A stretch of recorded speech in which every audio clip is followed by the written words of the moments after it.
स्वामी विवेकानंद द्वारा रचित राजयोग आम पातंजल योगसूत्रर साधन पाद पाठ करूँ।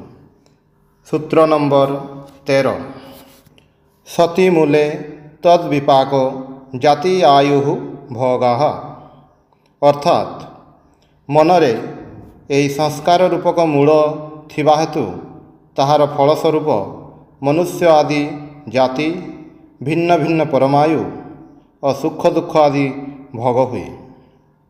मूल अर्थात संस्कार रूपक कारण गुड़िक भितर थाई से गुड़िक व्यक्त भाव धारण करी फल रूपे परिणत हुए। कारणर नाश होई कार्यर उदय हुए। पुणी कार्य सूक्ष्म भाव धारण करी परवर्ती कार्यर कारण स्वरूप हुए।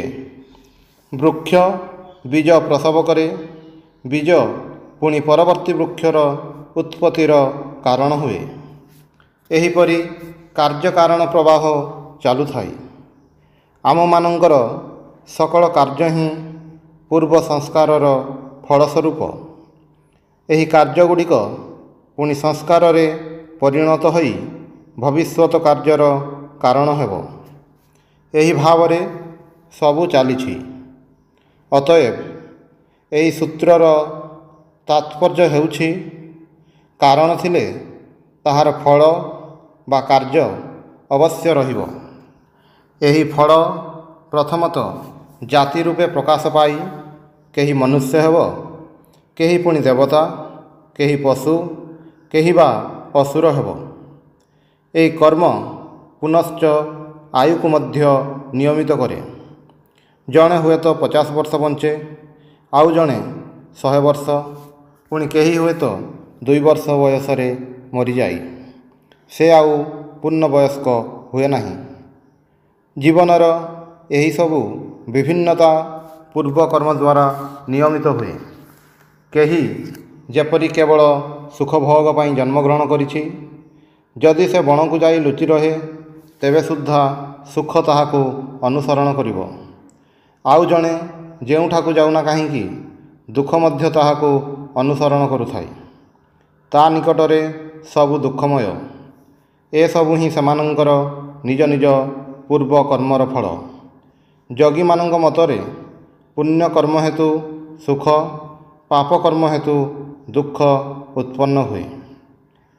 जो व्यक्ति असत् कार्य करे से निश्चय दुख कष्ट रूपे ताहार कृतकर्मर फल भोग करिवो। सूत्र नंबर 14 ते आह्लाद परिताप फलाः पुण्य अपुण्य हेतुत्वात् अर्थात पुण्य और पाप से गुड़िकर कारण बोली से गुड़िकर फल यथाक्रमे आनंद और दुख।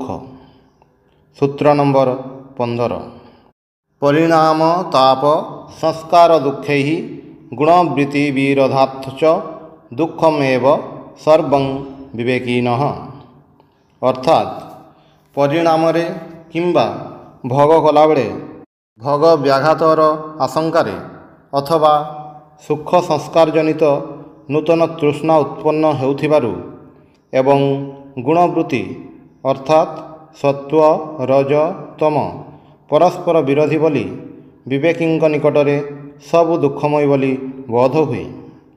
योगी माने कहती जहाँकर विवेक शक्ति किंबा अंतर्दृष्टि अच्छी से सुख दुखात्मक सर्वविध वस्तुर अंतस्थल पर्यंत देखि थांती एवं जानिपारती जे से गुड़िक सर्वदा समभाव रहिछंती। गोटिए सहित अन्यटी जेपरि संयुक्त होई गोटिए जेपरि अन्यटी सहित मिशी रहिछि से ही विवेकी पुरुष देखिबाकु पाआंती जे मनुष्य समग्र जीवन धरी जेपरि केवल गोटिए मरीचिकार अनुसरण करुअछि एवं से केबे हेले ताहार वासना पूरण रे समर्थ हुए नहीं। थरे महाराज युधिष्ठिर कहिथिले जीवन रे सर्वापेक्षा आश्चर्यर घटना होछि प्रति मुहूर्त रे प्राणीगण को मृत्यु मुखरे पतित हेबार देखि मध्य आमे मने करुछु आमे केबे हेले मरिबु नाही। चतुर्दिगरे मूर्खों द्वारा परिवेष्टित होई ଆମେ ମନେ କରୁଛୁ କେବଳ ଆମେ ହିଁ ପଣ୍ଡିତ। ସର୍ବପ୍ରକାର ଚାଞ୍ଚଲ୍ୟମୟ ଅଭିଜ୍ଞତା ଦ୍ୱାରା ବେଷ୍ଟିତ ହୋଇ ଆମେ ମନେ କରୁଛୁ ଆମମାନଙ୍କର ଭଲ ପାଇବା ହିଁ ଏକମାତ୍ର ସ୍ଥାୟୀ ପ୍ରେମ। ଏହା କ'ଣ ସମ୍ଭବ? ଭଲ ପାଇବା ମଧ୍ୟ ସ୍ୱାର୍ଥପରତା ମିଶ୍ରିତ। ଯୋଗୀ କହନ୍ତି, ପରିଣାମରେ ଦେଖିବାକୁ ପାଇବ ଏପରିକି ପତି ପତ୍ନୀଙ୍କ ପ୍ରେମ, ସନ୍ତାନ ପ୍ରତି ଭଲ ପାଇବା, ବନ୍ଧୁମାନଙ୍କ ପ୍ରତି ପ୍ରୀତି ଇତ୍ୟାଦି ସବୁ କ୍ରମଶଃ କ୍ଷୀଣ ହୋଇଯାଏ। ଏ ସଂସାରରେ କ୍ଷୟ ପ୍ରତ୍ୟେକ ବସ୍ତୁକୁ ହିଁ ଆକ୍ରମଣ କରିଥାଏ। ଯେତେବେଳେ ସଂସାରର ସକଳ ବାସନା ଏପରିକି ଭଲ ପାଇବା ମଧ୍ୟ ବିଫଳ ହୁଏ, ସେତେବେଳେ ହତଚକିତ ହୋଇ ମନୁଷ୍ୟ ବୁଝିପାରେ ଯେ ଏ ଜଗତ କେତେ ଦୂର ବ୍ୟର୍ଥ, ପରିଣାମରେ କେତେ ସ୍ୱପ୍ନ ସଦୃଶ। ସେତିକିବେଳେ ହିଁ ତା ଚକ୍ଷୁରେ ବୈରାଗ୍ୟର କ୍ଷଣିକ ଆଲୋକ ଦେଖାଦିଏ ଏବଂ ସେ ଅତୀନ୍ଦ୍ରିୟ ସତ୍ତାର ଯେପରି ଟିକିଏ ଆଭାସ ପାଏ। ଏହି ଜଗତକୁ ତ୍ୟାଗ କଲେ ଯାଇ ଜଗତ ଅତୀତ ତତ୍ତ୍ୱଟି ହୃଦୟରେ ଉଦ୍ଭାସିତ ହୁଏ। ଜାଗତିକ ସୁଖରେ ଆସକ୍ତ ରହିଲେ ଏହା କେବେ ହେଲେ ସମ୍ଭବ ହୁଏ ନାହିଁ। ଏପରି କୌଣସି ମହାତ୍ମା ଜନ୍ମଗ୍ରହଣ କରିନାହାନ୍ତି ଯାହାଙ୍କୁ ଏହି ଉଚ୍ଚ ଅବସ୍ଥା ଲାଭ ପାଇଁ ଇନ୍ଦ୍ରିୟ ସୁଖ ଭୋଗ ତ୍ୟାଗ କରିବାକୁ ହୋଇନାହିଁ। ପ୍ରକୃତିର ବିଭିନ୍ନ ଶକ୍ତିଗୁଡ଼ିକର ପରସ୍ପର ବିରୋଧ ହିଁ ଦୁଃଖର କାରଣ। ସେଥିରୁ ଗୋଟିଏ ମନୁଷ୍ୟକୁ ଏକ ଦିଗକୁ, ଅନ୍ୟଟି ଆଉ ଗୋଟିଏ ଦିଗକୁ ଟାଣି ନେଇଯାଉଛି। ଏହି ଦ୍ୱନ୍ଦ୍ୱ ମଧ୍ୟରେ ସ୍ଥାୟୀ ସୁଖ ଆମେ କିପରି ଲାଭ କରିବା? ସୂତ୍ର ନମ୍ବର 16। ହେୟଂ ଦୁଃଖମ୍ ଅନାଗତମ୍, ଅର୍ଥାତ୍ ଯେଉଁ ଦୁଃଖ ବର୍ତ୍ତମାନ ମଧ୍ୟ ଆସିନାହିଁ ତାହାକୁ ତ୍ୟାଗ କରିବାକୁ ହେବ। କର୍ମର କେତେକାଂଶ ଆମମାନଙ୍କର ଭୋଗ ହୋଇଯାଇଛି, କେତେକାଂଶ ଆମେ ବର୍ତ୍ତମାନ ଭୋଗ କରୁଛୁ, ଅବଶିଷ୍ଟାଂଶ ଭବିଷ୍ୟତ ପାଇଁ ଫଳ ପ୍ରଦାନ ଉନ୍ମୁଖ ହୋଇ ରହିଛି। ଆମର ଯାହା ଭୋଗ ହୋଇଯାଇଛି ତାହା ତ ଶେଷ ହୋଇଯାଇଛି, କିନ୍ତୁ ଆମେ ବର୍ତ୍ତମାନ ଯାହା ଭୋଗ କରୁଛୁ ତାହା ଆମମାନଙ୍କୁ ଭୋଗ କରିବାକୁ ହିଁ ହେବ। କେବଳ ଯେଉଁ କର୍ମ ଭବିଷ୍ୟତ ପାଇଁ ଫଳ ପ୍ରଦାନ ଉନ୍ମୁଖ ହୋଇଛି ତାହାକୁ ଆମେ ନିୟନ୍ତ୍ରିତ କରିପାରିବା ଏବଂ ସେଥିପାଇଁ ସକଳ ଶକ୍ତି ନିୟୋଜିତ କରିବାକୁ ହେବ। ପତଞ୍ଜଳି କହିଛନ୍ତି, ସଂସ୍କାର ଗୁଡ଼ିକୁ କାରଣରେ ଲୟ କରି ନିୟନ୍ତ୍ରିତ କରିବାକୁ ହେବ। ସୂତ୍ର ନମ୍ବର 17। ଦ୍ରଷ୍ଟୃଦୃଶ୍ୟୟୋଃ ସଂୟୋଗଃ ହେୟ ହେତୁଃ, ଅର୍ଥାତ୍ ହେୟ ଅର୍ଥାତ୍ ଯେଉଁ ଦୁଃଖକୁ ତ୍ୟାଗ କରିବାକୁ ହୁଏ ତାହାର କାରଣ ଦ୍ରଷ୍ଟା ଓ ଦୃଶ୍ୟର ସଂଯୋଗ। ଏ ଦ୍ରଷ୍ଟା କିଏ? ମନୁଷ୍ୟର ଆତ୍ମା ଅର୍ଥାତ୍ ପୁରୁଷ। ଦୃଶ୍ୟ କ'ଣ? ମନରୁ ଆରମ୍ଭ କରି ସ୍ଥୂଳଭୂତ ପର୍ଯ୍ୟନ୍ତ ସମଗ୍ର ପ୍ରକୃତି। ଏହି ପୁରୁଷ ଓ ମନର ଅର୍ଥାତ୍ ପ୍ରକୃତିର ସଂଯୋଗ ହେତୁ ସମଗ୍ର ସୁଖ ଦୁଃଖ ଉତ୍ପନ୍ନ ହୋଇଛି। ତୁମମାନଙ୍କର ଅବଶ୍ୟ ସ୍ମରଣ ଥିବ, ଏହି ଯୋଗଶାସ୍ତ୍ର ମତରେ ପୁରୁଷ ଶୁଦ୍ଧ ସ୍ୱରୂପ। ଯେତେବେଳେ ଏହା ପ୍ରକୃତି ସହିତ ସଂଯୁକ୍ତ ହୁଏ ସେତେବେଳେ ପ୍ରକୃତିରେ ପ୍ରତିବିମ୍ବିତ ହୋଇ ସୁଖ ବା ଦୁଃଖ ଅନୁଭବ କରେ ବୋଲି ମନେ ହୁଏ। ସୂତ୍ର ନମ୍ବର 18। ପ୍ରକାଶ କ୍ରିୟା ସ୍ଥିତିଶୀଲଂ ଭୂତେନ୍ଦ୍ରିୟାତ୍ମକଂ ଭୋଗାପବର୍ଗାର୍ଥଂ ଦୃଶ୍ୟମ୍, ଅର୍ଥାତ୍ ଦୃଶ୍ୟ କହିଲେ ଭୂତ ଓ ଇନ୍ଦ୍ରିୟଗଣକୁ ବୁଝାଏ। ତାହା ପ୍ରକାଶ କ୍ରିୟା ଓ ସ୍ଥିତିଶୀଳ। ତାହା କେବଳ ଦ୍ରଷ୍ଟାର ଅର୍ଥାତ୍ ପୁରୁଷର ଭୋଗ ଓ ମୁକ୍ତି ପାଇଁ। ଦୃଶ୍ୟ ଅର୍ଥାତ୍ ପ୍ରକୃତି ଭୂତ ଓ ଇନ୍ଦ୍ରିୟ ସମଷ୍ଟି ଦ୍ୱାରା ଗଠିତ। ଭୂତ କହିଲେ ସ୍ଥୂଳ ସୂକ୍ଷ୍ମ ଓ ସର୍ବପ୍ରକାର ଭୂତକୁ ବୁଝାଏ ଏବଂ ଇନ୍ଦ୍ରିୟର ଅର୍ଥ ମନ ସହିତ ଚକ୍ଷୁ ଆଦି ସମସ୍ତ ଇନ୍ଦ୍ରିୟ। ସେମାନଙ୍କର ଧର୍ମ ବା ଗୁଣ ପୁଣି ତିନି ପ୍ରକାରର, ଯଥା ପ୍ରକାଶ, କାର୍ଯ୍ୟ ଓ ଜଡ଼ତା। ଏଗୁଡ଼ିକୁ ହିଁ ଅନ୍ୟ ଭାଷାରେ ସତ୍ତ୍ୱ, ରଜ ଓ ତମ କୁହାଯାଏ। ସମଗ୍ର ପ୍ରକୃତିର ଉଦ୍ଦେଶ୍ୟ କ'ଣ? ଉଦ୍ଦେଶ୍ୟ ହେଉଛି ଯେଉଁଥିରେ ପୁରୁଷ ସମୁଦାୟ ଭୋଗ କରି ଅଭିଜ୍ଞତା ଅର୍ଜନ କରିପାରନ୍ତି। ପୁରୁଷ ଯେପରି ନିଜର ମହାନ ଐଶ୍ୱରିକ ଭାବ ବିସ୍ମୃତ ହୋଇଛନ୍ତି। ଏ ବିଷୟରେ ଗୋଟିଏ ସୁନ୍ଦର ଆଖ୍ୟାୟିକା ଅଛି। ଏକଦା ଦେବରାଜ ଇନ୍ଦ୍ର ଶୂକର ହୋଇ କର୍ଦ୍ଦମ ଭିତରେ ବାସ କରୁଥିଲେ। ତାଙ୍କର ଗୋଟିଏ ଶୂକରୀ ଥିଲା। ସେହି ଶୂକରୀ ଦ୍ୱାରା ତାଙ୍କର ଅନେକ ଗୁଡ଼ିଏ ଶାବକ ମଧ୍ୟ ହୋଇଥିଲା। ଦେବତାମାନେ ତାଙ୍କର ଦୁରବସ୍ଥା ଦର୍ଶନ କରି ତାଙ୍କ ନିକଟକୁ ଆସି କହିଲେ, ଆପଣ ଦେବରାଜ, ଦେବତାମାନେ ଆପଣଙ୍କ ଶାସନରେ ବାସ କରନ୍ତି, ଆପଣ ଏଠାରେ କାହିଁକି? ଇନ୍ଦ୍ର ଉତ୍ତର ଦେଲେ, ମୁଁ ବେଶ ଅଛି, କିଛି ଭାବ ନାହିଁ। ଏପରି ଶୂକରୀ ଓ ଶାବକ ଗୁଡ଼ିକ ଯେତେଦିନ ମୋ ପାଖରେ ଜୀବିତ ରହି ଲୀଳାଖେଳା କରୁଛନ୍ତି, ସେତେଦିନ ସ୍ୱର୍ଗ ଆଦି କିଛି ହେଲେ ମୁଁ ପ୍ରାର୍ଥନା କରେ ନାହିଁ। ସେତେବେଳେ ଦେବଗଣ କ'ଣ କରିବେ କିଛି ଭାବି ସ୍ଥିର କରିପାରିଲେ ନାହିଁ। କିଛି ଦିନ ପରେ ସେମାନେ ସ୍ଥିର କଲେ, ସବୁ ଶାବକମାନଙ୍କୁ ଗୋଟିଏ ଗୋଟିଏ କରି ମାରି ପକାଇବାକୁ ହେବ। ଏହିପରି ଗୋଟି ଗୋଟି ହୋଇ ଶାବକ ଗୁଡ଼ିକ ସବୁ ନିହତ ହେବା ପରେ ଦେବଗଣ ଅବଶେଷରେ ସେହି ଶୂକରୀକୁ ମଧ୍ୟ ମାରି ପକାଇଲେ। ସେତେବେଳେ ଇନ୍ଦ୍ର କାତର ହୋଇ ବିଳାପ କରିବାକୁ ଲାଗିଲେ। ଦେବଗଣ ଇନ୍ଦ୍ରଙ୍କ ଶୂକର ଦେହଟିକୁ ଚିରି ପକାଇଲେ। ସେତେବେଳେ ଇନ୍ଦ୍ର ସେହି ଶୂକର ଦେହରୁ ନିର୍ଗତ ହୋଇ ହସିବାକୁ ଲାଗିଲେ ଏବଂ ଭାବିବାକୁ ଲାଗିଲେ, କି ଭୟଙ୍କର ସ୍ୱପ୍ନ ଦେଖୁଥିଲି। ମୁଁ ଦେବରାଜ, ମୁଁ ଏହି ଶୂକର ଜନ୍ମକୁ ହିଁ ଏକମାତ୍ର ଜନ୍ମ ବୋଲି ମନେ କରୁଥିଲି। କେବଳ ସେତିକି ନୁହେଁ, ସମଗ୍ର ଜଗତ ଶୂକର ଦେହ ଧାରଣ କରୁ, ମୁଁ ଏହା ଇଚ୍ଛା ମଧ୍ୟ କରୁଥିଲି। ପୁରୁଷ ମଧ୍ୟ ଏହିପରି ପ୍ରକୃତି ସହିତ ମିଳିତ ହୋଇ ବିସ୍ମୃତ ହୁଅନ୍ତି ଯେ ସେ ଶୁଦ୍ଧ ସ୍ୱଭାବ ଓ ଅନନ୍ତ ସ୍ୱରୂପ। ପୁରୁଷଙ୍କୁ ଅସ୍ତିତ୍ୱବାନ କୁହାଯାଇପାରେ ନାହିଁ, କାରଣ ପୁରୁଷ ସ୍ୱୟଂ ଅସ୍ତିତ୍ୱ ସ୍ୱରୂପ। ପୁରୁଷ ବା ଆତ୍ମାକୁ ଜ୍ଞାନୀ କୁହାଯାଇପାରେ ନାହିଁ, କାରଣ ଆତ୍ମା ସ୍ୱୟଂ ଜ୍ଞାନ ସ୍ୱରୂପ। ତାଙ୍କୁ ପ୍ରେମ ସମ୍ପନ୍ନ କୁହାଯାଇପାରେ ନାହିଁ, କାରଣ ସେ ସ୍ୱୟଂ ପ୍ରେମ ସ୍ୱରୂପ। ଆତ୍ମା ଅସ୍ତିତ୍ୱବାନ, ଜ୍ଞାନଯୁକ୍ତ ଅଥବା ପ୍ରେମମୟ, ଏପରି କହିବା ଭୁଲ। ପ୍ରେମ, ଜ୍ଞାନ ଓ ଅସ୍ତିତ୍ୱ ପୁରୁଷଙ୍କର ଗୁଣ ନୁହେଁ, ଏଗୁଡ଼ିକ ତାଙ୍କର ସ୍ୱରୂପ। ଯେତେବେଳେ ଏଗୁଡ଼ିକ କୌଣସି ବସ୍ତୁ ଉପରେ ପ୍ରତିବିମ୍ବିତ ହୁଏ, ସେତେବେଳେ ଏଗୁଡ଼ିକୁ ସେହି ବସ୍ତୁର ଗୁଣ କୁହାଯାଇପାରେ, କିନ୍ତୁ ଏଗୁଡ଼ିକ ପୁରୁଷଙ୍କର ଗୁଣ ନୁହନ୍ତି।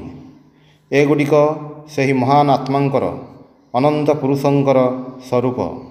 ତାଙ୍କର ଜନ୍ମ ନାହିଁ, ମୃତ୍ୟୁ ନାହିଁ, ସେ ନିଜ ମହିମାରେ ବିରାଜମାନ କରୁଛନ୍ତି, କିନ୍ତୁ ସେ ସ୍ୱରୂପକୁ ଭୁଲି ଏତେ ଦୂର ଅଧପତିତ ହୋଇଛନ୍ତି ଯେ ଯଦି ତୁମେ ତାଙ୍କ ନିକଟକୁ ଯାଇ କହ, ତୁମେ ଶୂକର ନୁହଁ, ସେ ଚିତ୍କାର କରିବେ ଓ ତୁମକୁ କାମୁଡ଼ିବାକୁ ଆରମ୍ଭ କରିବେ। ମାୟା ମଧ୍ୟରେ, ଏହି ସ୍ୱପ୍ନମୟ ଜଗତ ମଧ୍ୟରେ ଆମମାନଙ୍କର ମଧ୍ୟ ସେହି ଦଶା ହୋଇଛି। ଏଠାରେ କେବଳ ରୋଦନ, କେବଳ ଦୁଃଖ, କେବଳ ହାହାକାର। ଏଠାରେ କେତୋଟି ସୁବର୍ଣ୍ଣ ଗୋଲକ ଗଡ଼ାଇ ଦିଆହୋଇଛି, ଆଉ ସମଗ୍ର ଜଗତ ତାହା ପାଇବା ପାଇଁ ପ୍ରତିଯୋଗିତା କରୁଛି। ତୁମେ କୌଣସି ନିୟମରେ କେବେ ବଦ୍ଧ ନଥିଲ। ପ୍ରକୃତିର ବନ୍ଧନ ତୁମଠାରେ କସ୍ମିନ୍ କାଳେ ନାହିଁ। ଯୋଗୀ ତୁମକୁ ଏହା ହିଁ ଶିକ୍ଷା ଦେଇଥାନ୍ତି। ଧୈର୍ଯ୍ୟ ସହିତ ଏହା ଶିକ୍ଷା କର। ଯୋଗୀ ତୁମକୁ ବୁଝାଇ ଦେବେ କିପରି ଏହି ପ୍ରକୃତି ସହିତ ଯୁକ୍ତ ହୋଇ ମନ ଓ ଜଗତ ସହିତ ଏକ ହୋଇ ପୁରୁଷ ନିଜକୁ ଦୁଃଖୀ ଭାବୁଛି। ଯୋଗୀ ଆହୁରି କହନ୍ତି, ଅଭିଜ୍ଞତା ଅର୍ଜନ ମଧ୍ୟ ଦେଇ ଏହି ଦୁଃଖମୟ ସଂସାରରୁ ଅବ୍ୟାହତି ପାଇବା ସମ୍ଭବ ହୁଏ। ଅଭିଜ୍ଞତା ଲାଭ କରିବାକୁ ହେବ ନିଶ୍ଚୟ, ତେବେ ଯେତେ ଚଞ୍ଚଳ ତାହା ଶେଷ କରାଯାଏ ସେତେ ମଙ୍ଗଳ। ଆମେମାନେ ନିଜେ ଏହି ଜାଲରେ ପଡ଼ିଛୁ, ଆମମାନଙ୍କୁ ଏହାର ବାହାରକୁ ଯିବାକୁ ହେବ। ଆମେ ନିଜେ ହିଁ ଏହି ଫାଶରେ ଗୋଡ଼ ଦେଇଛୁ, ନିଜ ଚେଷ୍ଟାରେ ହିଁ ଆମମାନଙ୍କୁ ଏଥିରୁ ମୁକ୍ତି ଲାଭ କରିବାକୁ ହେବ।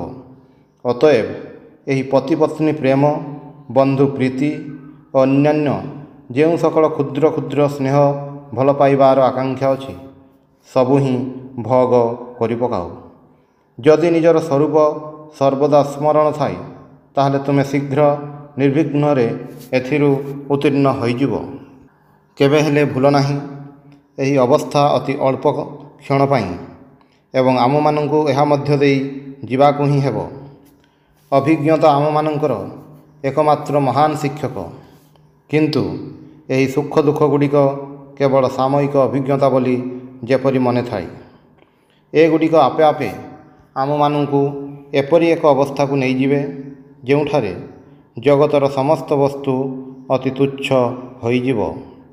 ପୁରୁଷ ସେତେବେଳେ ବିଶ୍ୱବ୍ୟାପୀ ବିରାଟ ରୂପେ ପରିଣତ ହେବେ। ସମଗ୍ର ଜଗତ ସେତେବେଳେ ଯେପରି ସମୁଦ୍ରର ଏକ ବିନ୍ଦୁ ଜଳ ସଦୃଶ ମନେ ହେବ ଏବଂ ତାହା ନିଜେ ହିଁ ଶୂନ୍ୟରେ ଲୀନ ହୋଇଯିବ। ବିଭିନ୍ନ ଅଭିଜ୍ଞତା ମଧ୍ୟ ଦେଇ ଆମମାନଙ୍କୁ ଯିବାକୁ ହିଁ ହେବ, କିନ୍ତୁ ଆମେ ଯେପରି ଆମମାନଙ୍କର ଚରମ ଲକ୍ଷ୍ୟ କେବେ ହେଲେ ବିସ୍ମୃତ ନ ହେଉ। ସୂତ୍ର ନମ୍ବର 19। ବିଶେଷ ଅବିଶେଷ ଲିଙ୍ଗ ମାତ୍ର ଅଲିଙ୍ଗାନି ଗୁଣ ପର୍ବାଣୀ। ଅର୍ଥାତ୍ ଗୁଣର ଏହି କେତୋଟି ଅବସ୍ଥା ଅଛି, ଯଥା ବିଶେଷ, ଅବିଶେଷ, ଚିହ୍ନମାତ୍ର ଅର୍ଥାତ୍ ମହତ୍ ଓ ଚିହ୍ନଶୂନ୍ୟ ଅର୍ଥାତ୍ ପ୍ରକୃତି। ମୁଁ ଆପଣମାନଙ୍କୁ ପୂର୍ବବର୍ତ୍ତୀ ଭାଷଣ ଗୁଡ଼ିକରେ କହିଛି ଯେ ଯୋଗଶାସ୍ତ୍ର ସାଂଖ୍ୟ ଦର୍ଶନ ଉପରେ ପ୍ରତିଷ୍ଠିତ।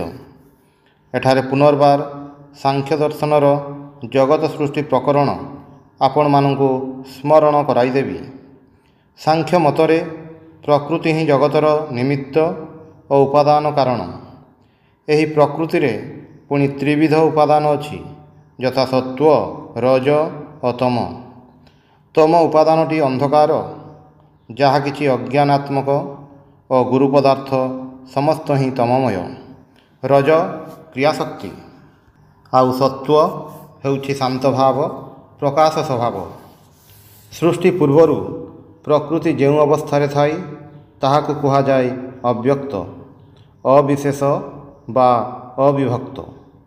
ଏହାର ଅର୍ଥ ଯେଉଁ ଅବସ୍ଥାରେ ନାମ ରୂପର ବିଭାଗ ନାହିଁ, ଯେଉଁ ଅବସ୍ଥାରେ ଏହି ତିନୋଟି ପଦାର୍ଥ ଠିକ୍ ସାମ୍ୟ ଭାବେ ଥାଏ, ତାପରେ ଏହି ସାମ୍ୟ ଅବସ୍ଥା ନଷ୍ଟ ହୁଏ। ଏହି ତିନି ଉପାଦାନ ବିବିଧ ଭାବରେ ପରସ୍ପର ମିଶ୍ରିତ ହେଉଥାଏ, ତାହାରି ଫଳ ଏହି ଜଗତ। ପ୍ରତ୍ୟେକ ବ୍ୟକ୍ତିଙ୍କଠାରେ ଏହି ତିନୋଟି ଉପାଦାନ ବିରାଜମାନ। ଯେତେବେଳେ ସତ୍ତ୍ୱ ପ୍ରବଳ ହୁଏ ସେତେବେଳେ ଜ୍ଞାନ ଉଦିତ ହୁଏ। ରଜ ପ୍ରବଳ ହେଲେ କ୍ରିୟା ବୃଦ୍ଧି ପାଏ। ପୁଣି ତମ ପ୍ରବଳ ହେଲେ ଅନ୍ଧକାର, ଆଳସ୍ୟ ଓ ଅଜ୍ଞାନ ଆମମାନଙ୍କୁ ଆଚ୍ଛନ୍ନ କରେ। ସାଂଖ୍ୟ ମତ ଅନୁସାରେ ତ୍ରିଗୁଣମୟୀ ପ୍ରକୃତିର ସର୍ବୋଚ୍ଚ ପ୍ରକାଶ ମହତ୍ ଅଥବା ବୁଦ୍ଧିତତ୍ତ୍ୱ। ତାହାକୁ ସମଷ୍ଟି ବୁଦ୍ଧି କୁହାଯାଏ। ବ୍ୟଷ୍ଟି ମନୁଷ୍ୟ ବୁଦ୍ଧି ତାହାର ହିଁ ଗୋଟିଏ ଅଂଶ ମାତ୍ର। ସାଂଖ୍ୟ ମନୋବିଜ୍ଞାନରେ ମନ ଓ ବୁଦ୍ଧି ମଧ୍ୟରେ ବିଶେଷ ପ୍ରଭେଦ ଅଛି। ମନର କାର୍ଯ୍ୟ କେବଳ ବିଷୟ ଅଭିଘାତ ଜନିତ ବେଦନାଗୁଡ଼ିକୁ ସଂଗ୍ରହ କରି ବୁଦ୍ଧି ଅର୍ଥାତ୍ ବ୍ୟଷ୍ଟି ମହତ୍ର ସମୀପରେ ଉପନୀତ କରିବା। ବୁଦ୍ଧି ଏହି ସକଳ ବିଷୟ ନିଶ୍ଚୟ କରେ। ମହତ୍ରୁ ଅହଂତତ୍ଵ ଓ ଅହଂତତ୍ଵରୁ ସୂକ୍ଷ୍ମଭୂତର ଉତ୍ପତ୍ତି ହୁଏ। ଏହି ସୂକ୍ଷ୍ମଭୂତ ସକଳ ପୁନଶ୍ଚ ପରସ୍ପର ମିଳିତ ହୋଇ ଏହି ବାହ୍ୟ ସ୍ଥୂଳଭୂତ ରୂପେ ପରିଣତ ହୁଏ। ସେଥିରୁ ହିଁ ଏହି ସ୍ଥୂଳ ଜଗତର ଉତ୍ପତ୍ତି। ସାଂଖ୍ୟ ଦର୍ଶନ ମତରେ ବୁଦ୍ଧିଠାରୁ ଆରମ୍ଭ କରି ଖଣ୍ଡିଏ ପ୍ରସ୍ତର ପର୍ଯ୍ୟନ୍ତ ସବୁକିଛି ଏହି ଗୋଟିଏ ଉପାଦାନରୁ ଉତ୍ପନ୍ନ ହୋଇଛି। କେବଳ ସୂକ୍ଷ୍ମତା ଓ ସ୍ଥୂଳତା ନେଇ ସେମାନଙ୍କର ପ୍ରଭେଦ। କାରଣ ସୂକ୍ଷ୍ମ କାର୍ଯ୍ୟ ସ୍ଥୂଳ। ସାଂଖ୍ୟ ଦର୍ଶନ ମତରେ ପୁରୁଷ ସମଗ୍ର ପ୍ରକୃତିର ବାହାରେ, ସେ ଜଡ଼ ନୁହନ୍ତି। ବୁଦ୍ଧି, ମନ, ତନ୍ମାତ୍ର ଅଥବା ସ୍ଥୂଳଭୂତ କୌଣସିଟିର ସଦୃଶ ନୁହନ୍ତି। ସେ ସମ୍ପୂର୍ଣ୍ଣ ପୃଥକ୍, ତାଙ୍କର ସ୍ୱରୂପ ସମ୍ପୂର୍ଣ୍ଣ ଭିନ୍ନ। ଏଥିରୁ ସେମାନେ ସିଦ୍ଧାନ୍ତ କରନ୍ତି ଯେ ପୁରୁଷ ଅବଶ୍ୟ ହିଁ ମୃତ୍ୟୁ ରହିତ, କାରଣ ସେ କୌଣସି ପ୍ରକାର ମିଶ୍ରଣରୁ ଉତ୍ପନ୍ନ ନୁହନ୍ତି। ଯାହା ମିଶ୍ରଣରୁ ଉତ୍ପନ୍ନ ନୁହେଁ ତାହାର କେବେ ହେଲେ ବିନାଶ ହୋଇପାରେ ନାହିଁ। ଏହି ପୁରୁଷ ବା ଆତ୍ମା ସମୂହଙ୍କ ସଂଖ୍ୟା ଅସୀମ। ବର୍ତ୍ତମାନ ଆମେ ଏହି ସୂତ୍ରଟିର ତାତ୍ପର୍ଯ୍ୟ ବୁଝିପାରିବା। ବିଶେଷ ଅର୍ଥରେ ସ୍ଥୂଳଭୂତ, ଯେଉଁଗୁଡ଼ିକୁ ଆମେ ଇନ୍ଦ୍ରିୟ ଦ୍ୱାରା ଉପଲବ୍ଧି କରିପାରୁ। ଅବିଶେଷ ଅର୍ଥରେ ସୂକ୍ଷ୍ମଭୂତ ଅର୍ଥାତ୍ ତନ୍ମାତ୍ର। ଏହି ତନ୍ମାତ୍ରକୁ ସାଧାରଣ ମନୁଷ୍ୟ ଉପଲବ୍ଧି କରିପାରେ ନାହିଁ। ପତଞ୍ଜଳି କହନ୍ତି, ଯଦି ତୁମେ ଯୋଗାଭ୍ୟାସ କର, କିଛି ଦିନ ପରେ ତୁମର ଅନୁଭବ ଶକ୍ତି ଏତେ ସୂକ୍ଷ୍ମ ହେବ ଯେ ତୁମେ ତନ୍ମାତ୍ରଗୁଡ଼ିକୁ ବାସ୍ତବିକ ପ୍ରତ୍ୟକ୍ଷ କରିବ। ତୁମେମାନେ ଶୁଣିଛ, ପ୍ରତ୍ୟେକ ବ୍ୟକ୍ତିର ଚାରିଆଡ଼େ ଏକ ପ୍ରକାର ଜ୍ୟୋତି ଅଛି। ପ୍ରତ୍ୟେକ ପ୍ରାଣୀ ଭିତରୁ ସର୍ବଦା ଏକ ପ୍ରକାର ଆଲୋକ ବାହାରୁଛି। ପତଞ୍ଜଳି କହନ୍ତି, କେବଳ ଯୋଗୀ ହିଁ ଏହା ଦେଖିପାରନ୍ତି। ଆମେ ସମସ୍ତେ ତାହା ଦେଖିପାରୁନାହୁଁ, କିନ୍ତୁ ପୁଷ୍ପରୁ ଯେପରି ସର୍ବଦା ସୂକ୍ଷ୍ମ କଣା ନିର୍ଗତ ହୁଏ, ଯେଉଁଗୁଡ଼ିକ ଦ୍ୱାରା ଆମେ ଏହାର ଘ୍ରାଣ ପାଉ, ସେହିପରି ଆମମାନଙ୍କ ଶରୀରରୁ ସର୍ବଦା ହିଁ ଏହି ତନ୍ମାତ୍ର ସକଳ ବାହାରୁଛି। ପ୍ରତ୍ୟହ ଆମ ଶରୀରରୁ ଶୁଭ ବା ଅଶୁଭ ଶକ୍ତି ଓ ଭାବରାଶି ବାହାରୁଛି ଏବଂ ଆମେ ଯେଉଁଠାକୁ ଯାଉ ସେଠାରେ ମଧ୍ୟ ପରିବେଶ ଏହି ତନ୍ମାତ୍ରରେ ପୂର୍ଣ୍ଣ ଥାଏ। ଏହାର ପ୍ରକୃତ ରହସ୍ୟ ନ ଜାଣିଲେ ମଧ୍ୟ ଏହି ଭାବରେ ନିଜର ଅଜ୍ଞାତ ସାରରେ ମନୁଷ୍ୟ ମନରେ ମନ୍ଦିର, ଗିର୍ଜା ଇତ୍ୟାଦି ନିର୍ମାଣ କରିବାର ଭାବ ଆସିଛି। ଭଗବାନଙ୍କୁ ଉପାସନା କରିବା ପାଇଁ ମନ୍ଦିର ନିର୍ମାଣର କ'ଣ ପ୍ରୟୋଜନ ଥିଲା? ଯେକୌଣସି ଜାଗାରେ ଈଶ୍ୱରଙ୍କର ଉପାସନା କରିବ ନାହିଁ କାହିଁକି? କାରଣ ନ ଜାଣିଲେ ମଧ୍ୟ ମନୁଷ୍ୟ ବୁଝିଥିଲା ଯେ ଯେଉଁଠି ଲୋକେ ଈଶ୍ୱରଙ୍କ ଉପାସନା କରନ୍ତି ସେ ସ୍ଥାନ ପବିତ୍ର ତନ୍ମାତ୍ରରେ ପରିପୂର୍ଣ୍ଣ ହୋଇଯାଏ। ସମସ୍ତେ ପ୍ରତ୍ୟହ ସେଠାକୁ ଯାଆନ୍ତି। ସେଠାକୁ ଯେତେ ଅଧିକ ଯାତାୟାତ କରନ୍ତି ସେତେ ପବିତ୍ର ହେଉଥାନ୍ତି ଏବଂ ସଙ୍ଗେ ସଙ୍ଗେ ସ୍ଥାନଟି ମଧ୍ୟ ପବିତ୍ରତର ହେଉଥାଏ। ଯେଉଁ ବ୍ୟକ୍ତି ସତ୍ୱଗୁଣୀ ନୁହନ୍ତି ସେ ଯଦି ସେଠାକୁ ଯାଆନ୍ତି ତାଙ୍କଠାରେ ମଧ୍ୟ ସତ୍ୱଗୁଣର ଉଦ୍ରେକ ହେବ। ଅତଏବ ମନ୍ଦିର ଓ ତୀର୍ଥ ଆଦି କାହିଁକି ପବିତ୍ର ବୋଲି ଗଣ୍ୟ ହୁଏ ତାହାର କାରଣ ବୁଝାଗଲା। କିନ୍ତୁ ଏହା ସର୍ବଦା ସ୍ମରଣ ରଖିବାକୁ ହେବ ଯେ ସାଧୁ ଲୋକଙ୍କ ସମାଗମ ଉପରେ ସେହି ସ୍ଥାନର ପବିତ୍ରତା ନିର୍ଭର କରେ। କିନ୍ତୁ ଅସୁବିଧା ଏହି ଯେ ମନୁଷ୍ୟ ମୂଳ ଉଦ୍ଦେଶ୍ୟ ଭୁଲିଯାଏ। ଘୋଡ଼ା ଆଗରେ ଗାଡ଼ିଟିକୁ ବାନ୍ଧିଦିଏ। ପ୍ରଥମେ ମନୁଷ୍ୟ ହିଁ ଏହି ସ୍ଥାନଗୁଡ଼ିକୁ ପବିତ୍ର କରିଥିଲା। ତାପରେ ସେହି ସ୍ଥାନ ପବିତ୍ରତାର କାରଣ ହୋଇ ଅନ୍ୟକୁ ପବିତ୍ର କରୁଥିଲା। ଯଦି ସେ ସ୍ଥାନକୁ ସର୍ବଦା ଅସାଧୁ ଲୋକେ ଯାତାୟାତ କରନ୍ତି ତାହେଲେ ସେହି ସ୍ଥାନ ଅନ୍ୟାନ୍ୟ ସ୍ଥାନ ଭଳି ଅପବିତ୍ର ହୋଇଯିବ। ଲୋକଙ୍କର ଗୁଣ ହେତୁ ମନ୍ଦିର ପବିତ୍ର ବୋଲି ଗଣ୍ୟ ହୁଏ, କିନ୍ତୁ ଏହା ଆମେ ସର୍ବଦା ଭୁଲିଯାଉ। ଏହି କାରଣ ହେତୁ ସତ୍ୱଗୁଣ ସମ୍ପନ୍ନ ସାଧୁ ଓ ମହାତ୍ମାଗଣ ଚତୁର୍ଦିଗରେ ଏହି ସତ୍ୱଗୁଣ ବିକିରଣ କରି ସେମାନଙ୍କର ଚତୁଃପାର୍ଶ୍ୱସ୍ଥ ଲୋକଙ୍କ ଉପରେ ଦିନରାତି ପ୍ରବଳ ପ୍ରଭାବ ବିସ୍ତାର କରିପାରନ୍ତି। ମନୁଷ୍ୟ ଏତେ ପବିତ୍ର ହୋଇପାରେ ଯେ ତାହାର ପବିତ୍ରତା ଯେପରି ସ୍ପର୍ଶ କରିହୁଏ। ସାଧୁଙ୍କ ଶରୀର ପବିତ୍ର। ସେ ଯେଉଁଠି ବିଚରଣ କରନ୍ତି ସେହିଠାରେ ହିଁ ପବିତ୍ରତା ବିଚ୍ଛୁରିତ ହୁଏ। ଯେକୌଣସି ବ୍ୟକ୍ତି ତାଙ୍କ ସଂସ୍ପର୍ଶରେ ଆସନ୍ତି ସେ ମଧ୍ୟ ପବିତ୍ର ହୋଇଯାଆନ୍ତି। ବର୍ତ୍ତମାନ ଲିଙ୍ଗ ମାତ୍ରର ଅର୍ଥ କ'ଣ ଦେଖାଯାଉ। ଲିଙ୍ଗ ମାତ୍ର ବୁଦ୍ଧିକୁ ବୁଝାଏ। ଏହା ପ୍ରକୃତିର ପ୍ରଥମ ଅଭିବ୍ୟକ୍ତି। ସେଥିରୁ ହିଁ ଅନ୍ୟାନ୍ୟ ସମୁଦାୟ ବସ୍ତୁ ଅଭିବ୍ୟକ୍ତ ହୋଇଛି। ଗୁଣର ଶେଷ ଅବସ୍ଥାଟିର ନାମ ଅଲିଙ୍ଗ ବା ଚିହ୍ନଶୂନ୍ୟ। ଏହିଠାରେ ହିଁ ଆଧୁନିକ ବିଜ୍ଞାନ ଓ ଧର୍ମଗୁଡ଼ିକ ମଧ୍ୟରେ ବିଶେଷ ପାର୍ଥକ୍ୟ ଦେଖାଯାଏ। ପ୍ରତ୍ୟେକ ଧର୍ମରେ ଏହି ଭାବଟି ଦେଖିବାକୁ ମିଳେ ଯେ ଏହି ଜଗତ ଚୈତନ୍ୟ ଶକ୍ତିରୁ ହିଁ ଉତ୍ପନ୍ନ ହୋଇଛି।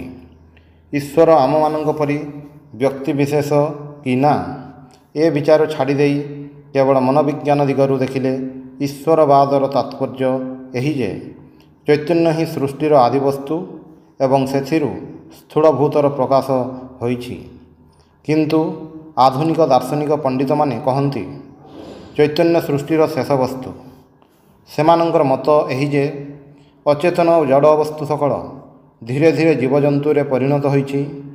ଏହି ଜୀବଜନ୍ତୁ କ୍ରମଶଃ ଉନ୍ନତ ହୋଇ ମନୁଷ୍ୟ ରୂପେ ବିକଶିତ ହୋଇଛନ୍ତି। ସେମାନେ କହନ୍ତି ଜଗତର ସମଗ୍ର ବସ୍ତୁ ଯେ ଚୈତନ୍ୟରୁ ପ୍ରସ୍ତୁତ ହୋଇଛି ତାହା ନୁହେଁ, ବରଂ ଚୈତନ୍ୟ ହିଁ ସୃଷ୍ଟିର ସର୍ବଶେଷ ବସ୍ତୁ। ଧର୍ମ ଓ ବିଜ୍ଞାନର ସିଦ୍ଧାନ୍ତ ଆପାତତଃ ବିରୁଦ୍ଧ ମନେହେଲେ ମଧ୍ୟ ଦୁଇଟି ସିଦ୍ଧାନ୍ତ ହିଁ ସତ୍ୟ। ଗୋଟିଏ ଅନନ୍ତ ଶୃଙ୍ଖଳର ଯେପରି ଦୁଇଟି ଧାପ, ଯେପରି କ ଖ କ ଖ କ ଖ ଇତ୍ୟାଦି। ପ୍ରଶ୍ନ ଏହି, ଏହା ମଧ୍ୟରେ କ ଆଦିରେ ଅଥବା ଖ ଆଦିରେ? ଯଦି ତୁମେ ଏହି ଶୃଙ୍ଖଳଟିକୁ କ ଖ ଏହି ରୂପେ ଗ୍ରହଣ କର ତାହେଲେ ଅବଶ୍ୟ କକୁ ପ୍ରଥମେ କହିବାକୁ ହେବ। କିନ୍ତୁ ଯଦି ତୁମେ ତାହାକୁ ଖ କ ଏଇ ଭାବେ ଗ୍ରହଣ କର ତାହେଲେ ଖକୁ ହିଁ ପ୍ରଥମେ କହିବାକୁ ପଡ଼ିବ। ଆମେ କେଉଁଠାରୁ ଦେଖୁଛୁ ତାହା ଉପରେ ହିଁ ଏହା ନିର୍ଭର କରେ।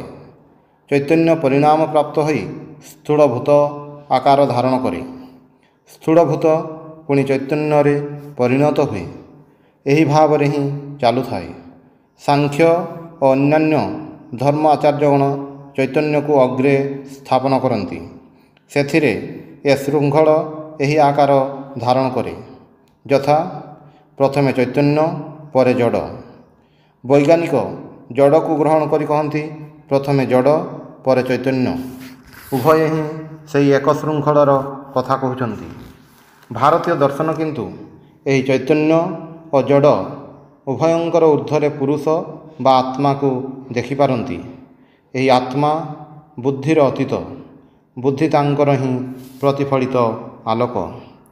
ସୂତ୍ର 20 ଦ୍ରଷ୍ଟା ଦୃଶିମାତ୍ରଃ ଶୁଦ୍ଧଃ ଅପି ପ୍ରତ୍ୟୟ ଅନୁପସ୍ୟଃ। ଅର୍ଥାତ୍ ଦ୍ରଷ୍ଟା କେବଳ ଚୈତନ୍ୟ ମାତ୍ର। ଯଦିଓ ସେ ସ୍ୱୟଂ ପବିତ୍ରତା ସ୍ୱରୂପ, ତଥାପି ବୁଦ୍ଧି ଭିତର ଦେଇ ସେ ଦେଖିଥାନ୍ତି। ଏଠାରେ ମଧ୍ୟ ସାଂଖ୍ୟ ଦର୍ଶନର କଥା କୁହାଯାଇଛି।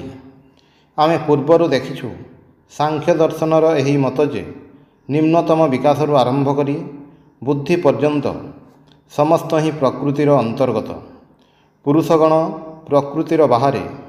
ଏହି ପୁରୁଷଗଣଙ୍କର କୌଣସି ଗୁଣ ନାହିଁ। ତେବେ ଆତ୍ମା ଦୁଃଖୀ ବା ସୁଖୀ ବୋଲି ପ୍ରତୀୟମାନ ହୁଅନ୍ତି କାହିଁକି?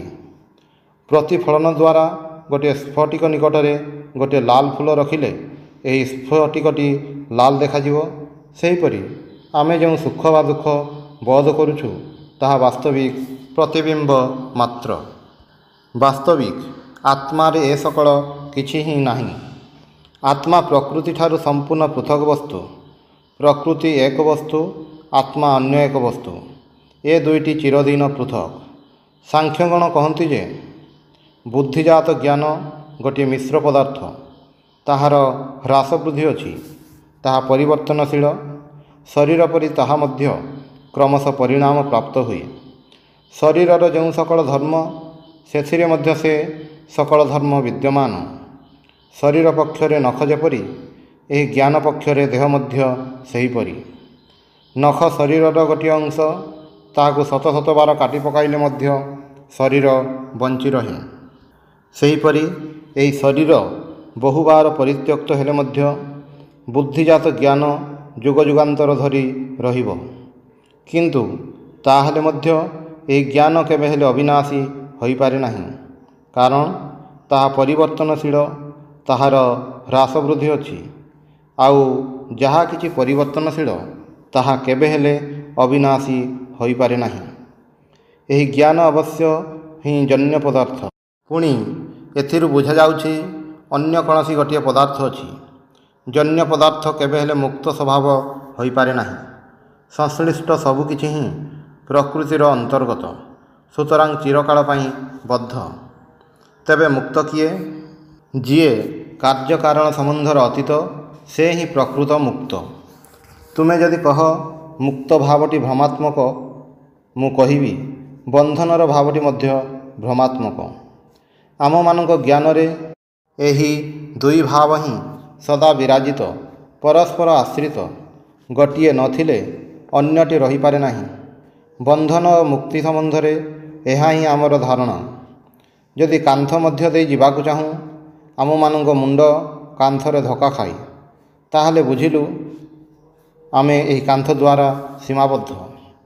ସଙ୍ଗେ ସଙ୍ଗେ ବୁଝିଲୁ ଆମର ଗୋଟିଏ ଇଚ୍ଛାଶକ୍ତି ଅଛି ଏବଂ ମନେ କଲେ ଏହି ଇଚ୍ଛାଶକ୍ତିକୁ ଆମେ ଯେଉଁଠାକୁ ଇଚ୍ଛା ପରିଚାଳିତ କରିପାରୁ। ପ୍ରତି ପଦରେ ଏହି ବିରୋଧୀ ଭାବ ଦୁଇଟି ଆମ ସମ୍ମୁଖକୁ ଆସୁଛି। ଆମମାନଙ୍କୁ ବିଶ୍ୱାସ କରିବାକୁ ହେବ ଯେ ଆମେ ମୁକ୍ତ, କିନ୍ତୁ ପ୍ରତି ମୁହୂର୍ତ୍ତରେ ଦେଖୁଛୁ ଆମେ ମୁକ୍ତ ନୋହୁଁ। ଦୁଇଟି ଭାବ ମଧ୍ୟରୁ ଗୋଟିଏ ଯଦି ଭ୍ରମାତ୍ମକ ହୁଏ, ତେବେ ଅପରଟି ମଧ୍ୟ ଭ୍ରମାତ୍ମକ ହେବ। ଆଉ ଗୋଟିଏ ଯଦି ସତ୍ୟ ହୁଏ, ତେବେ ଅପରଟି ମଧ୍ୟ ସତ୍ୟ ହେବ। କାରଣ ଉଭୟ ହିଁ ଅନୁଭବ ରୂପକ ଗୋଟିଏ ଭିତ୍ତି ଉପରେ ସ୍ଥାପିତ। ଯୋଗୀ କହନ୍ତି ଏହି ଦୁଇଟି ଭାବ ହିଁ ସତ୍ୟ। ବୁଦ୍ଧି ପର୍ଯ୍ୟନ୍ତ ଧରିଲେ ଆମେ ବଦ୍ଧ, କିନ୍ତୁ ଆତ୍ମା ଭାବରେ ଆମେ ମୁକ୍ତ। ମନୁଷ୍ୟର ପ୍ରକୃତ ସ୍ୱରୂପ ଆତ୍ମା ବା ପୁରୁଷ କାର୍ଯ୍ୟକାରଣ ଶୃଙ୍ଖଳର ବାହାରେ। ଏହି ଆତ୍ମାର ମୁକ୍ତ ସ୍ୱଭାବଟି ଜଡ଼ର ଭିନ୍ନ ଭିନ୍ନ ସ୍ତର ମଧ୍ୟ ଦେଇ ବୁଦ୍ଧି, ମନ ଇତ୍ୟାଦି ନାନା ରୂପରେ ପ୍ରକାଶିତ ହେଉଛି। ଆତ୍ମାର ଜ୍ୟୋତି ସକଳ ପଦାର୍ଥ ମଧ୍ୟ ଦେଇ ପ୍ରକାଶିତ ହେଉଛି। ବୁଦ୍ଧିର ନିଜର କୌଣସି ଆଲୋକ ନାହିଁ। ମସ୍ତିଷ୍କରେ ପ୍ରତ୍ୟେକ ଇନ୍ଦ୍ରିୟର ଗୋଟିଏ ଗୋଟିଏ କେନ୍ଦ୍ର ଅଛି। ସବୁ ଇନ୍ଦ୍ରିୟର ଯେ ଗୋଟିଏ ମାତ୍ର କେନ୍ଦ୍ର ତାହା ନୁହେଁ। ପ୍ରତ୍ୟେକ ଇନ୍ଦ୍ରିୟର କେନ୍ଦ୍ର ପୃଥକ ପୃଥକ। ତେବେ ଆମମାନଙ୍କର ଏହି ଅନୁଭୂତି ଗୁଡ଼ିକ ସାମଞ୍ଜସ୍ୟ ଲାଭ କରେ କିପରି? କେଉଁଠି ସେମାନେ ଏକତ୍ୱ ଲାଭ କରନ୍ତି? ମସ୍ତିଷ୍କରେ ଯଦି ସେମାନେ ଏହି ଏକତ୍ୱ ଲାଭ କରନ୍ତେ, ତାହେଲେ ଚକ୍ଷୁ, କର୍ଣ୍ଣ, ନାସିକା ପ୍ରଭୃତି ଇନ୍ଦ୍ରିୟ ଗୁଡ଼ିକର ଗୋଟିଏ ମାତ୍ର କେନ୍ଦ୍ର ଥାନ୍ତା। କିନ୍ତୁ ଆମେ ନିଶ୍ଚିତ ଭାବେ ଜାଣୁ ଯେ ପ୍ରତ୍ୟେକଟି ଇନ୍ଦ୍ରିୟ ପାଇଁ ଭିନ୍ନ ଭିନ୍ନ କେନ୍ଦ୍ର ଅଛି। ମନୁଷ୍ୟ କିନ୍ତୁ ଏକ ସମୟରେ ହିଁ ଦେଖେ ଓ ଶୁଣିପାରେ। ଏଥିରୁ ବୋଧ ହେଉଛି ଯେ ଏହି ବୁଦ୍ଧିର ପଶ୍ଚାତରେ ଗୋଟିଏ ଏକତ୍ୱ ଅବଶ୍ୟ ରହିଛି। ବୁଦ୍ଧିର ମସ୍ତିଷ୍କ ସହିତ ସମ୍ବନ୍ଧ, କିନ୍ତୁ ଏହି ବୁଦ୍ଧିର ପଶ୍ଚାତରେ ମଧ୍ୟ ପୁରୁଷ ରହିଛନ୍ତି। ସେ ହିଁ ଏକତ୍ୱ ସ୍ୱରୂପ। ତାଙ୍କ ନିକଟକୁ ଯାଇ ସମୁଦାୟ ବେଦନା ଓ ଅନୁଭୂତି ମିଳିତ ହୁଏ ଓ ଏକୀଭାବ ଧାରଣ କରେ। ଆତ୍ମା ହିଁ ସେହି କେନ୍ଦ୍ର, ଯେଉଁଠି ସମୁଦାୟ ଭିନ୍ନ ଭିନ୍ନ ଇନ୍ଦ୍ରିୟ ଅନୁଭୂତି ମିଳିତ ଓ ଏକୀଭୂତ ହୁଏ। ସେହି ଆତ୍ମା ମୁକ୍ତ ସ୍ୱଭାବ। ଏହି ଆତ୍ମାର ମୁକ୍ତ ସ୍ୱଭାବ ହିଁ ତୁମକୁ ପ୍ରତି ମୁହୂର୍ତ୍ତରେ କହୁଛି ତୁମେ ମୁକ୍ତ, କିନ୍ତୁ ତୁମେ ଭୁଲ କରୁଛ। ସେହି ମୁକ୍ତ ସ୍ୱଭାବକୁ ପ୍ରତି ମୁହୂର୍ତ୍ତରେ ବୁଦ୍ଧି ଓ ମନ ସହିତ ମିଶ୍ରିତ କରି ପକାଉଛ। ତୁମେ ସେହି ମୁକ୍ତ ସ୍ୱଭାବକୁ ବୁଦ୍ଧିରେ ଆରୋପ କରିବାର ଚେଷ୍ଟା କରୁଛ, ଅର୍ଥାତ୍ ତତ୍କ୍ଷଣାତ୍ ଦେଖିବାକୁ ପାଉଛ ଯେ ବୁଦ୍ଧି ମୁକ୍ତ ସ୍ୱଭାବ ନୁହେଁ। ତୁମେ ସେତେବେଳେ ସେହି ମୁକ୍ତ ସ୍ୱଭାବକୁ ଦେହରେ ଆରୋପ କରିଥାଅ, କିନ୍ତୁ ପ୍ରକୃତି ତୁମକୁ ତତ୍କ୍ଷଣାତ୍ କହିଦିଅନ୍ତି ତୁମେ ପୁଣି ଭୁଲ କରୁଛ। ଏଥିପାଇଁ ଏକ ସମୟରେ ଆମଠାରେ ମୁକ୍ତି ଓ ବନ୍ଧନର ମିଶ୍ରିତ ଅନୁଭୂତି ଦେଖିବାକୁ ମିଳେ। ଯୋଗୀ ମୁକ୍ତ ଓ ବଦ୍ଧ ଉଭୟ ଅବସ୍ଥାର ହିଁ ବିଶ୍ଳେଷଣ କରନ୍ତି ଏବଂ ତାଙ୍କର ଅଜ୍ଞାନ ଅନ୍ଧକାର ଦୂର ହୁଏ। ସେ ବୁଝିପାରନ୍ତି ଯେ ପୁରୁଷ ହିଁ ମୁକ୍ତ, ଜ୍ଞାନଘନ। ବୁଦ୍ଧି ରୂପକ ଉପାଧି ମଧ୍ୟ ଦେଇ ସେ ଏହି ଶାନ୍ତ ଅର୍ଥାତ୍ ସୀମାବଦ୍ଧ ଜ୍ଞାନ ରୂପେ ପ୍ରକାଶ ପାଉଛନ୍ତି। ସେହି ହିସାବରେ ହିଁ ସେ ବଦ୍ଧ। ସୂତ୍ର ନମ୍ବର 21। ତତ୍ ଅର୍ଥ ଏବ ଦୃଶ୍ୟସ୍ୟ ଆତ୍ମା, ଅର୍ଥାତ୍ ଦୃଶ୍ୟର ଅର୍ଥାତ୍ ପ୍ରକୃତିର ଆତ୍ମା ଅର୍ଥାତ୍ ସ୍ୱଭାବ ପ୍ରକୃତି ଓ ତାହାର ବିଭିନ୍ନ ଆକାରରେ ପରିଣାମ ଚିନ୍ମୟ ପୁରୁଷଙ୍କ ଭୋଗ ଓ ମୁକ୍ତି ପାଇଁ। ପ୍ରକୃତିର ନିଜର କୌଣସି ଶକ୍ତି ନାହିଁ। ଯେ ପର୍ଯ୍ୟନ୍ତ ପୁରୁଷ ଉପସ୍ଥିତ ଥାନ୍ତି, ସେ ପର୍ଯ୍ୟନ୍ତ ତାଙ୍କର ଶକ୍ତି ପ୍ରତୀୟମାନ ହୁଏ। ଚନ୍ଦ୍ରଙ୍କ ଆଲୋକ ଯେପରି ତାଙ୍କର ନିଜର ନୁହେଁ, ପ୍ରତିଫଳିତ, ପ୍ରକୃତିର ଶକ୍ତି ମଧ୍ୟ ତଦ୍ରୂପ।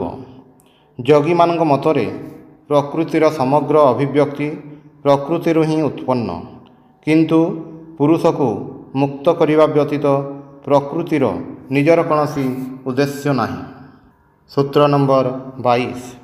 କୃତାର୍ଥଂ ପ୍ରତି ନଷ୍ଟଂ ଅପି ଅନଷ୍ଟଂ ତତ୍ ଅନ୍ୟ ସାଧାରଣତ୍ୱାତ୍, ଅର୍ଥାତ୍ ଯିଏ ସେହି ପରମପଦ ଲାଭ କରିଛନ୍ତି, ତାଙ୍କ ପକ୍ଷରେ ପ୍ରକୃତି ବା ଅଜ୍ଞାନ ନଷ୍ଟ ହେଲେ ହେଁ ତାହା ନଷ୍ଟ ହୁଏ ନାହିଁ, କାରଣ ଅନ୍ୟ ନିମିତ୍ତ ତାହା ରହିଥାଏ। ଆତ୍ମା ଯେ ପ୍ରକୃତିରୁ ସମ୍ପୂର୍ଣ୍ଣ ସ୍ୱତନ୍ତ୍ର, ତାହା ଜଣାଇବା ହିଁ ପ୍ରକୃତିର ସମସ୍ତ କାର୍ଯ୍ୟର ଏକମାତ୍ର ଲକ୍ଷ୍ୟ। ଯେତେବେଳେ ଆତ୍ମା ଏହା ଜାଣିପାରନ୍ତି, ସେତେବେଳେ ପ୍ରକୃତି ଆଉ ତାହାଙ୍କୁ କୌଣସି ଉପାୟରେ ଆକର୍ଷଣ କରିପାରନ୍ତି ନାହିଁ। ଯିଏ ମୁକ୍ତ ହୋଇଛନ୍ତି, ତାଙ୍କ ପକ୍ଷରେ ସମଗ୍ର ପ୍ରକୃତି ହିଁ ଲୟ ହୋଇଯାଏ, କିନ୍ତୁ ଅନନ୍ତ କୋଟି ଆତ୍ମା ବା ପୁରୁଷ ଚିରକାଳ ହିଁ ରହିବେ। ସେମାନଙ୍କ ପାଇଁ ପ୍ରକୃତି କାର୍ଯ୍ୟ କରିଯିବେ। ଓಂ ଶାନ୍ତି ଶାନ୍ତି ଶାନ୍ତି। ହରି ଓಂ ତତ୍ସତ୍।